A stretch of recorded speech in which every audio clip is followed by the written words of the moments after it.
The most important thing people need to understand about migration coming up to this election is that migration is a pattern and not a crisis. Migration has always happened and it always will. And from that perspective, being pro-migration or anti-migration makes about as much sense as being pro or anti the weather.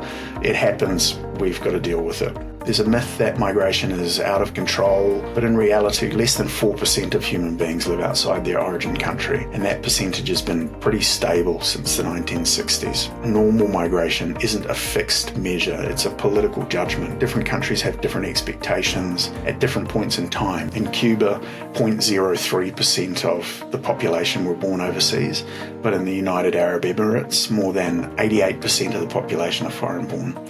In Australia, about 30% of residents were born overseas at the moment. In 1891, about a third of Australian settlers were foreign born, but by 1947, after the Great Depression and 2 world wars, that number had fallen below 10%. So an important question that voters need to ask in this election is how much migration do they want? At the moment, many people think they want less migration, which is fine, except that the reason they often give is that they think there's a lot more migration than there actually is.